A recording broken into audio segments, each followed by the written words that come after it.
Halo semua, balik lagi di Sigma Movie. Kali ini kita akan membahas film yang menceritakan kebangkitan makhluk mitologi asal Norwegia yang bernama Troll. Makhluk itu bangkit dari tidur panjangnya karena dia terusik oleh pekerjaan pembangunan terowongan kereta api. Tanpa berlama-lama, langsung saja kita ke pembahasan filmnya. Di awal film, kita diperlihatkan Nora yang masih kecil bersama ayahnya yang bernama Tobias sedang mendaki puncak Gunung Troll.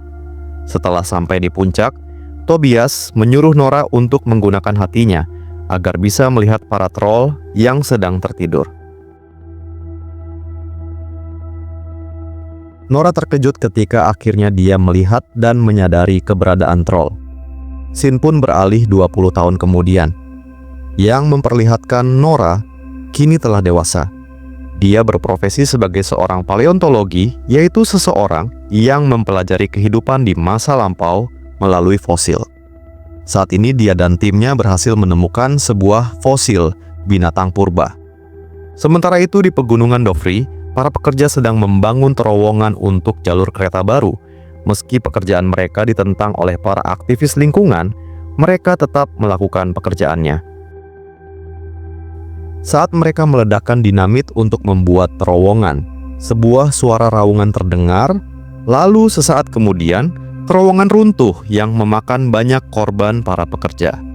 Peristiwa itu segera mendapat perhatian pemerintah.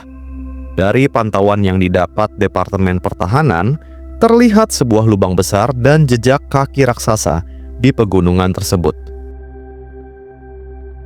Mereka mengirimkan hasil foto tersebut kepada Perdana Menteri.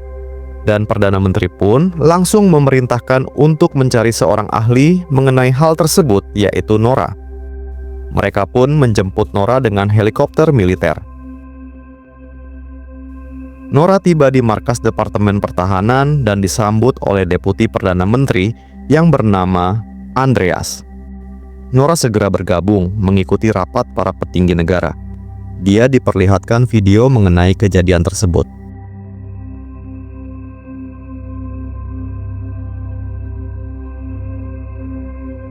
Saat sedang rapat, mereka menerima kabar mengenai sebuah kejadian di pegunungan Lesja. Nora didampingi Andreas segera menuju ke sana untuk menyelidikinya. Sesampainya di tempat kejadian, Nora disambut oleh Kapten Holm. Mereka kemudian mewawancarai saksi mata, yaitu pasangan suami istri yang sudah tua. Rumah pasangan suami istri itu hancur berserakan, juga ditemukan jejak kaki raksasa.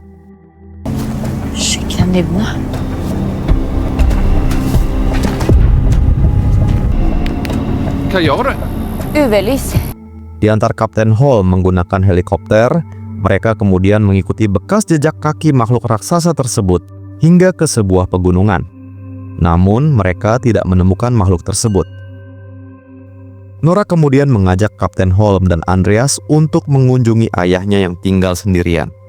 Akhir-akhir ini hubungan Nora dengan ayahnya kurang baik karena ayahnya terlalu terobsesi pada hal-hal yang tidak masuk akal yang ia yakini ada. Setelah mendapat penjelasan, Tobias sangat bersemangat. Mereka berempat kemudian kembali menuju ke tempat berakhirnya jejak makhluk tersebut. Saat Nora dan Tobias sedang berbincang, tiba-tiba gundukan batu di belakang mereka membuka mata. Makhluk raksasa yang bernama Troll itu kemudian berdiri, membuat mereka berempat takjub sekaligus ketakutan. Mereka pun segera berlari menuju helikopter untuk pergi dari tempat itu sambil mengirimkan videonya ke markas Departemen Pertahanan. Mereka pun tiba di markas Departemen Pertahanan.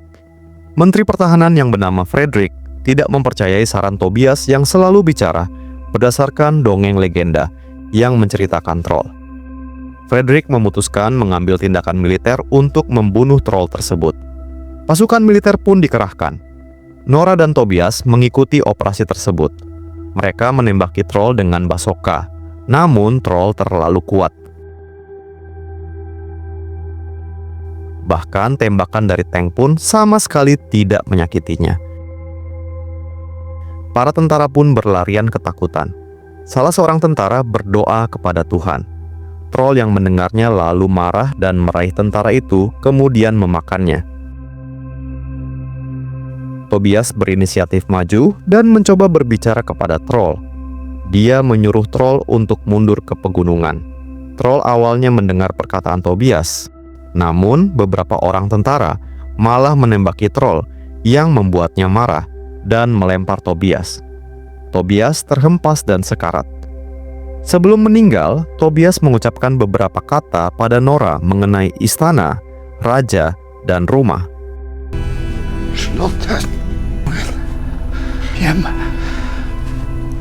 Sementara troll pergi dari tempat itu. Di markas, Nora mempelajari buku catatan ayahnya.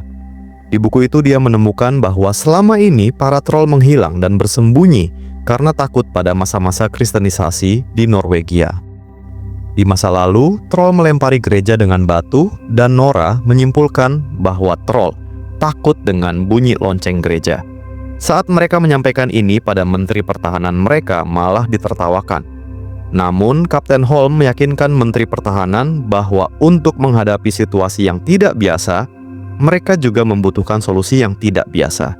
Esoknya, troll terlihat di sebuah tempat wisata di pegunungan.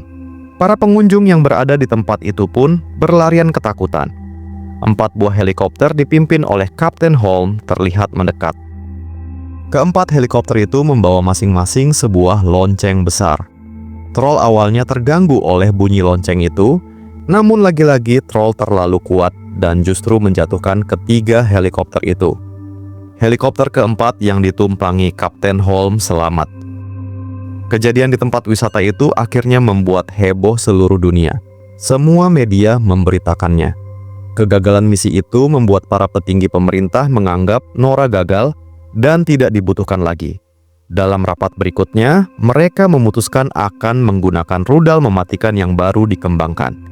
Andreas tidak setuju dengan keputusan itu. Dia pun mengundurkan diri dari pemerintahan dan bergabung dengan Nora. Sementara itu, troll terlihat menuju ibu kota, yang membuat Perdana Menteri memerintahkan untuk mengevakuasi seluruh kota. Dalam perjalanan pulang, Nora membuka kembali catatan milik ayahnya. Dalam catatan itu terdapat sebuah kata Sinding. Andreas segera menyadari bahwa Sinding yang dimaksud adalah nama seorang pejabat senior di istana kerajaan yang bernama Richard Sinding.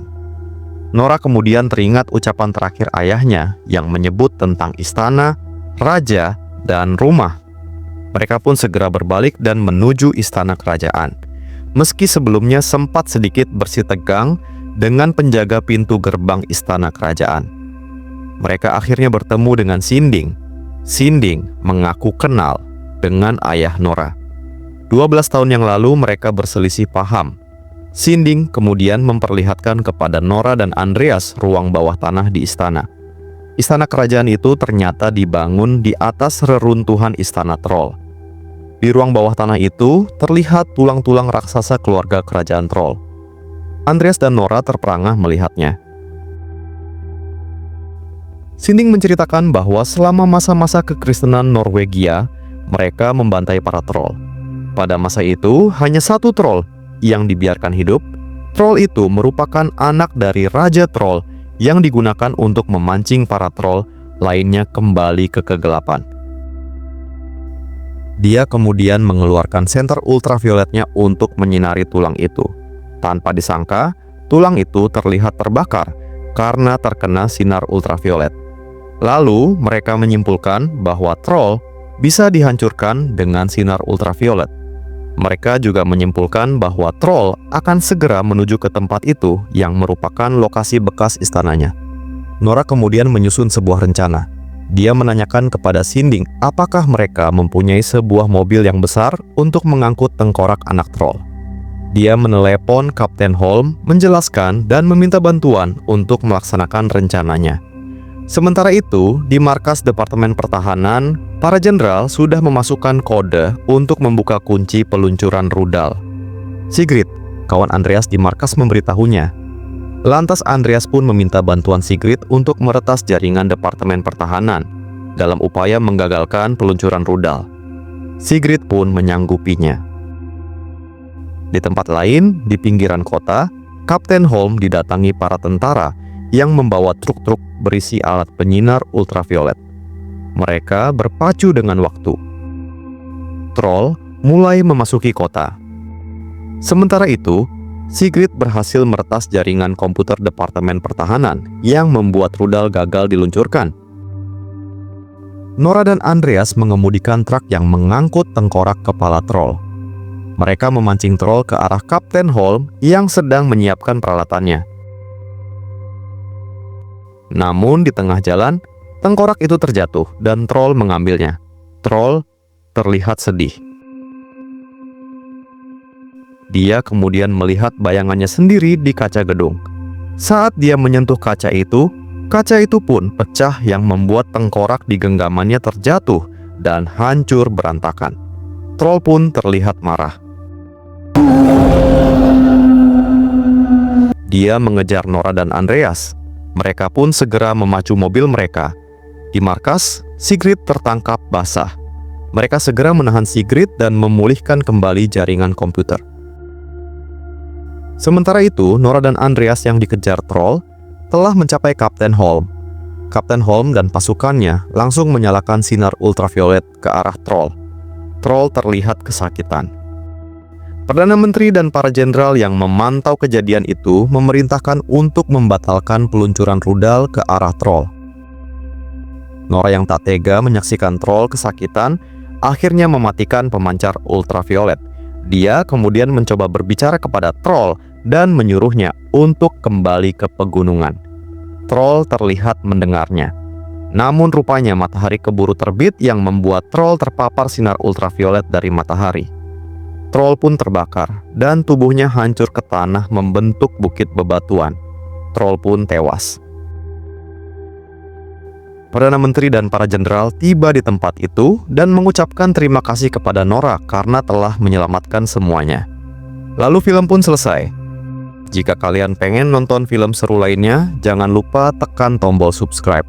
Terima kasih.